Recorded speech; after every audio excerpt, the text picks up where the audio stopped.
Friends, हम लोग ऋग्वैदिक काल के राजनीतिक स्थिति पढ़ रहे थे। ऋग्वैदिक काल में आर्यों की राजनीतिक स्थिति के बारे में पढ़ रहे थे। तो देखिए इसमें क्या है अगला पॉइंट। इस काल में आर्यों की जो प्रशासनिक यूनिट है वो 5 भागों में बटी थी। पहला आपका कुल, दूसरा है ग्राम, तीसरा है विश, चौथा है जन और पांचवा है राष्ट्र।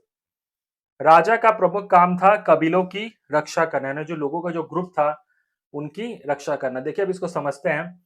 आर्यों का जो प्रशासनिक यूनिट है वो 5 भागों में बटा था। प्रशासन मतलब गवर्नेंस, की कैसे पूरे जो क्षेत्र है उस क्षेत्र में पर्टिकुलर एरिया में रहने वाले लोगों को कैसे कंट्रोल में लेना है, कैसे पूरा कामकाज संभालना है।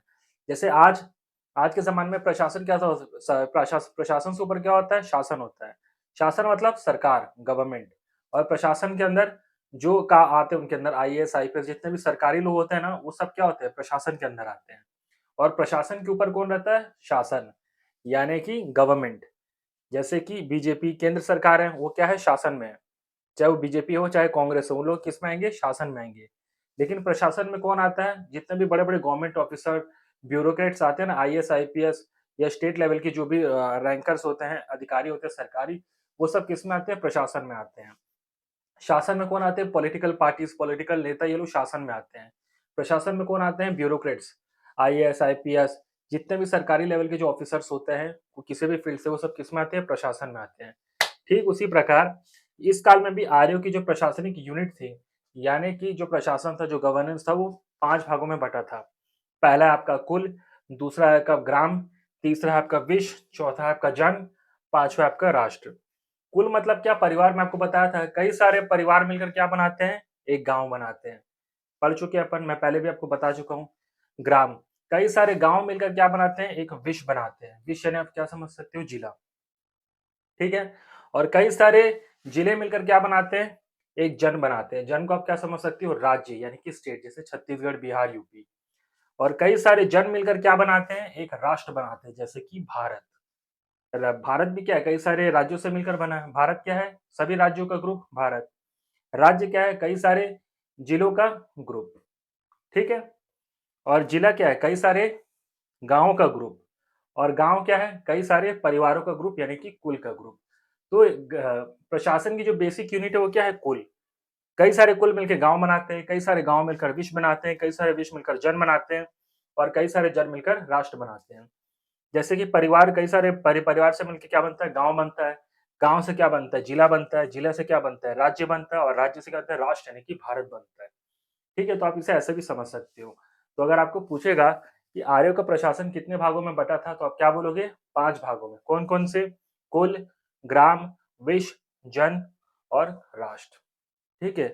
इसके जो हेड होते हैं, कुल या परिवार के, उसे क्या बोला जाता है, कुलप या गृहपति। इसका कौन थे, ग्रामीणी। इसके कौन थे, विश्वपति। इसके कौन थे, इसके कौन थे, जनपति। और ये राष्ट्र के। ठीक है फ्रेंड्स। तो अब देखिए आगे क्या बोला है। राजा का प्रमुख कार्य था कबीलों की रक्षा करना। तो इस काल में जो राजा होते थे वो क्या करते थे, उनका प्रमुख काम था कबीलों की रक्षा करना। कबीले का अर्थ मैं पहले बता चुका हूँ। कबीले का अर्थ होता है कुछ लोगों का ग्रुप, जो कई सालों से किसी पर्टिकुलर एरिया में सालों से साथ में रह रहे होंगे, और जिनके पूर्वज या तो एक गोत्र से संबंधित है, या तो उनके जो पूर्वज है वो एक ही है। ठीक है फ्रेंड, ठीक है फ्रेंड, समझ आया। राजा का प्रमुख कार्य क्या है, कबीलों की रक्षा करना। कबीले का अर्थ मैं आपको पहले भी बता चुका हूँ कि कई सारे लोगों का ग्रुप, जो कि एक पर्टिकुलर एरिया में, भौगोलिक एरिया में सालों से साथ में रह रहे हैं, जिनके पूर्वज या फिर गोत्र सेम हो।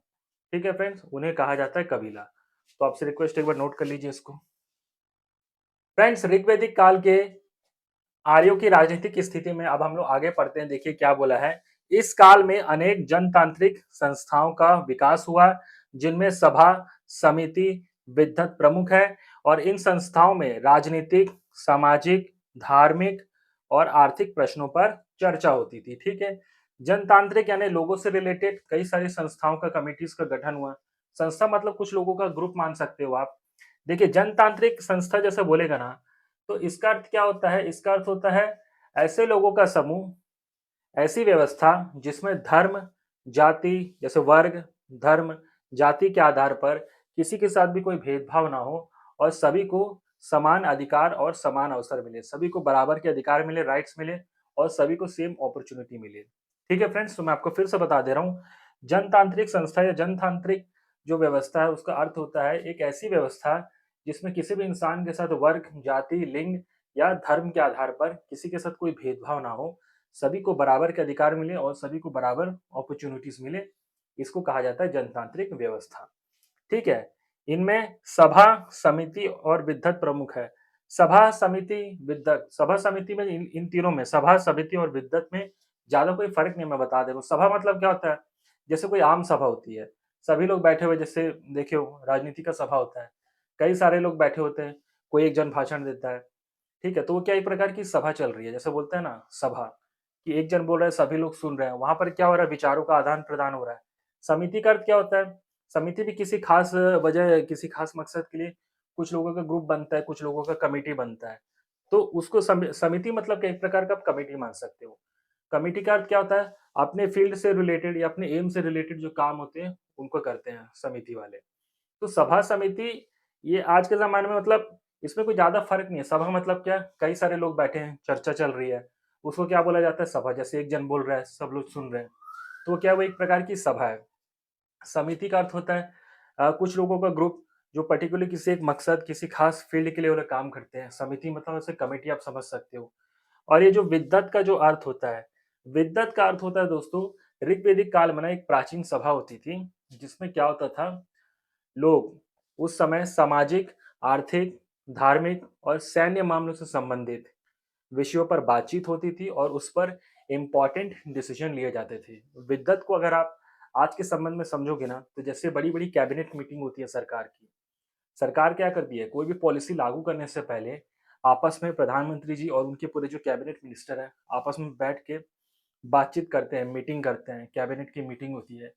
कि ये पॉलिसी सही रहेगी कि नहीं रहेगी, इस पॉलिसी के प्लस पॉइंट क्या है, माइनस पॉइंट क्या है, ये पॉलिसी लागू करेंगे तो क्या हो सकता है, फ्यूचर में इसका क्या इम्पैक्ट पड़ेगा। तो ये सब सलाह मशवरा होता है, बातचीत होता है, उसके बाद जो डिसीजन लिया जाता है, उस डिसीजन के आधार पर आगे एक्शन होता है। तो सेम चीज, ये जो विद्वत है ना, विद्वत का अर्थ भी वही होता है। ये ऋग्वेदिक काल की प्राचीन सभा है, जिसमें उस समय कुछ लोग साथ में बैठते थे और उस काल की सामाजिक, आर्थिक, सैन्य और राजनीतिक मामलों पर बातचीत होता था और उस पर इम्पोर्टेंट डिसीजन लिया जाता था। तो विद्वत का अर्थ क्या होता है, एक प्रकार का आप कैबिनेट मीटिंग मान सकते हो, जिसमें लोग बातचीत करते थे, कई सारे मसलों पर बातचीत करके एक इम्पोर्टेंट डिसीजन लेते थे, उसके बाद उस डिसीजन को पूरे देश भर में लागू करते थे। जैसे आज के ज़माने में होता है, जैसे कोरोना काल था, तो कोरोना काल में सरकार ने कई प्रकार के जो नियम थे, जो कानून थे, वो लागू किए थे। इतने समय तक इतना लॉकडाउन रहेगा, ऐसे रहेगा, इतने समय में लोग बाहर निकलेंगे, ये करेंगे। तो ये जो चीज़ है, लॉकडाउन में जैसे कोरोना काल था, कोरोना काल को कैसे हैंडल करना है, तो सरकार ने इसके लिए क्या किया होगा, डायरेक्ट थोड़ी ना उन्होंने कोई नियम लागू कर दिया होगा। उसके लिए भी पर्टिकुलर उनकी कैबिनेट मीटिंग हुई होगी। सभी लोग आपस में बैठ कर बातचीत किए होंगे, पॉलिसी मेकिंग हुई होगी, किसी एक फैसले पर मंजूरी हुआ होगा, तब उस मंजूरी को मतलब स्वीकृति मिलने के बाद, उसके बाद उसे पूरे देश भर में लागू किया गया। ठीक उसी प्रकार की जो ये जो चीज़ था, इसी चीज़ को ऋग्वेदिक काल में क्या बोला गया? विद्वत बोला गया। तो विद्वत का तो एक प्रकार से आप कैबिनेट मीटिंग समझ सकते हो। समझने के कॉन्टेक्स्ट में बता रहा हूँ ना, कि ताकि आपको आसानी से समझ आ जाए। तो विद्वत का भी अर्थ क्या होता है, मैं फिर से आपको बता देता हूँ। एक ऋग्वेदिक काल की प्राचीन सभा थी, जहाँ पर लोग सामाजिक, आर्थिक, राजनीतिक और सैन्य मामलों से जुड़े हुए जो टॉक्स थे, इम्पोर्टेंट जो मैटर्स थे, उन पर बात करते थे और उन पर इम्पोर्टेंट डिसीजन लिया जाता था। किसमें? विद्वत में। तो विद्वत क्या थी? ऋग्वेदिक काल में होने वाली प्राचीन सभा, जिसमें महत्वपूर्ण विषयों पर डिसीजन लिया लिया जाता था। ऐसा आप समझ सकते हो। ठीक है फ्रेंड्स? देखिए क्या बोला है, वही चीज़ है ना, देखो इन संस्थाओं में राजनीतिक, सामाजिक, धार्मिक, आर्थिक प्रश्नों पर चर्चा होती थी। सभा, समिति और विद्वत में ज़्यादा कोई फ़र्क नहीं, 19-20 का ही फ़र्क है फ्रेंड्स। ठीक है? लगभग सभी में देखो, सभा में भी क्या होता है, लोग बा लोग सुनते रहते हैं, सामने वाला बंदा भाषण देते रहता है, लोग सुनते रहते हैं। वो भी क्या एक प्रकार की सभा है, जैसे राजनीतिक सभा हुआ, ठीक है? धार्मिक सभा हुआ। राजनीति में देखो पॉलिटिशियंस बोलते हैं, सभी लोग सुनते हैं। धार्मिक सभाओं में क्या होता है, कोई धार्मिक नेता बोलते हैं, वो सुनते रहते हैं। समिति में भी क्या होता है, एक कुछ लोगों का ग्रुप होता है, कमेटी होता है, जो पर्टिकुलर फील्ड के लिए काम करते हैं, उसको बोला जाता है समिति। ठीक है फ्रेंड्स? और विद्वत मैं आपको पहले ही बता चुका हूँ। तो इन तीनों में ज़्यादा कोई फ़र्क नहीं, हल्का-हल्का सा फ़र्क है। इन संस्थाओं में ना राजनीतिक, सामाजिक, धार्मिक और आर्थिक प्रश्नों पर ही चर्चा होती थी, यही बात कहा गया। तो जो चर्चा होती थी ना वो इन्हीं फील्ड इसी इसी फील्ड में होता था, सभा में होता था, समिति में होता था और विद्वत में होता था और इन संस्थाओं में राजनीतिक, सामाजिक, धार्मिक, आर्थिक और आदि प्रश्नों पर ही चर्चा होती थी। मतलब कोई भी चीज़ अगर चर्चा का विषय है, ठीक है? तो वो इसी टॉप कोई भी विषय पे जो चर्चा होती थी ना दोस्तों, वो इन्हीं विषय पे होती थी। सामाजिक, धार्मिक, आर्थिक और राजनीतिक प्रश्नों फील्ड पर ही चर्चा होती थी। ठीक है फ्रेंड्स? तो इतना नोट करिए आप लोग। आगे देखते हैं फ्रेंड्स, देखिए इसमें क्या बोला है। इस काल में महिलाएं पॉलिटिक्स में भाग लेती थी। सभा और विद्वत परिषद में भी महिलाओं की भागीदारी थी। ठीक है फ्रेंड्स, राजा भूमि का स्वामी नहीं होता था, बल्कि भूमि का स्वामित्व जनता में निहित था। ठीक है फ्रेंड्स, देखिए इसमें क्या बोला है, इस काल में महिलाएं पॉलिटिक्स में भाग लेती थी। मतलब जैसे आज के जमाने में, आधुनिक समय में महिलाएं राजनीति में भाग लेती है, उस काल में भी महिलाएं पॉलिटिक्स में भाग लेती थी। लेकिन जैसे कि अपन पढ़े हैं कि ऋग्वैदिक काल में राजतंत्रात्मक शासन व्यवस्था थी, यानी कि राजा महाराजा वाला सिस्टम था, तो उसमें पॉलिटिक्स होता था। इससे अपने को सिंपल से समझ आ रहा है कि उस काल में राजतंत्रात्मक शासन व्यवस्था तो थी, लेकिन साथ में गणतंत्र भी था, यानी कि कहीं न कहीं राजतंत्रात्मक शासन व्यवस्था थी, लेकिन कहीं न कहीं गणतंत्र व्यवस्था भी थी। इसीलिए क्या है, देखो महिलाएं पॉलिटिक्स में भाग ले रही है, मतलब उस काल में भी राजनीति होती थी, इससे अपने को पता चल रहा है। तो उस काल में क्या था, महिलाएं पॉलिटिक्स में भाग लेती थी। सभा और विद्वत, सभा यानी मैं पहले ही बता चुका हूँ, विद्वत का अर्थ होता है दोस्तों वही कैबिनेट मीटिंग। कैबिनेट मीटिंग मतलब जो बहुत बड़े बड़े इंपॉर्टेंट जो विषय होते हैं उसमें जो महत्वपूर्ण डिसीजन लेना रहता है वो किस में लेते हैं, विद्वत में लेते हैं। विद्वत को आज के समय के रेफरेंस सब क्या समझ सकते हो, कैबिनेट मीटिंग। जैसे कि कैबिनेट में बहुत इंपॉर्टेंट विषय पर डिसीजन लिए थे, डिसीजन जो है वो लिया जाता है किनके द्वारा, सरकार के द्वारा। उसी को बोला गया विद्वत परिषद, यानी कि काउंसिल, यानी कि मीटिंग में, कैबिनेट मीटिंग में महिलाओं की भी भागीदारी थी। मतलब उस जमाने में भी जो बड़े बड़े डिसीजन लिए जाते थे उसमें आदमी ही, मतलब मेल शामिल ना कर, उसमें महिलाएं भी शामिल थी। जैसे आज के समय में होता है, कैबिनेट में क्या मेल तो होते हैं, लेकिन फीमेल्स भी होती है इंपॉर्टेंट डिसीजन लेने में। तो उस काल में भी जैसे बड़े बड़े महत्वपूर्ण विषय हैं, उस पर डिसीजन सिर्फ मेल नहीं लेते थे, मेल के साथ फीमेल्स भी लेते थे। ठीक है, उसी चीज को बोला गया कि विद्वत परिषद में, यानी कि कैबिनेट मीटिंग में महिलाओं की भी भागीदारी थी। ये बात कही गई है। ठीक है फ्रेंड्स, और राजा भूमि का स्वामी नहीं होता था। राजा जो है वो जमीन का मालिक नहीं होता था। जमीन का जो मालिक होता है, भूमि का जो स्वामित्व होता है, ओनरशिप होता है, वो किसमें थी, पब्लिक के हाथों में थी, यानी पब्लिक में निहित थी। राजा जमीन का मालिक नहीं होता था, जमीन का असली मालिक कौन होता था, जनता, यानी कि पब्लिक। स्वामित्व यानी कि ओनरशिप। ठीक है फ्रेंड्स, तो बहुत इजी था ये, फिर से एक बार बता दे रहा हूँ। इस काल में यानी ऋग्वैदिक काल में महिलाएं पॉलिटिक्स में भाग लेती थी। ठीक है, राजनीति होता था और महिलाएं पॉलिटिक्स में भाग लेती थी। सभा और विद्वत परिषद, यानी कि सभा जैसे जो जनरल मीटिंग होता है, और विद्वत परिषद यानी कि कैबिनेट मीटिंग, समझने के लिए जो इंपॉर्टेंट डिसीजन है वो किस में लिए जाते हैं, कैबिनेट में मीटिंग में लिए जाते हैं, किनके द्वारा, सरकार के द्वारा।